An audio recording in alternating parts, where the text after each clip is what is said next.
Una croce d'oro al valor militare, un gesto di riconoscenza per i 60 anni di ospitalità concessi da Vittorio Veneto a uno dei più importanti comandi dell'esercito italiano.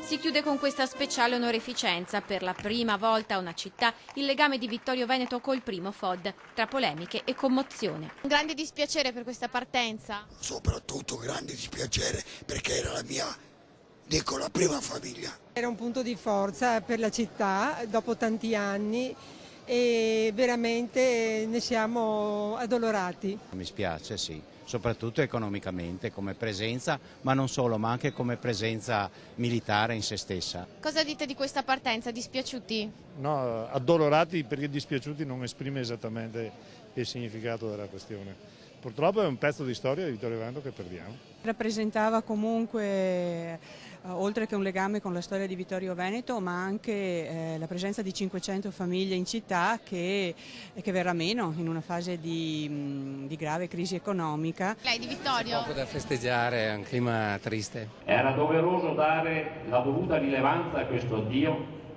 perché negli ultimi 60 anni la comunità militare e la comunità civile hanno convissuto assieme. Un commiato doveroso e commosso in pompa magna con tanto di annullo filatelico, fanfare e diretta streaming, ma non festoso. Proprio loro sono stati parte economica e turistica rilevante per le attività commerciali e il vivere quotidiano.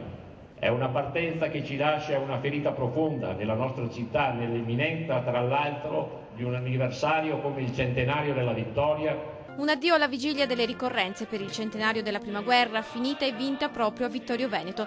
Ciò non è bastato a tardare almeno lo sgombero dei 6 stabili militari che verranno restituiti al demanio e che il sindaco si augura di riuscire a convertire per la cittadinanza. Stiamo cercando di trasformare una razionalizzazione in chiave riduttiva nella possibilità di mantenere l'efficienza operativa. Questo vuol dire chiudere enti, comandi.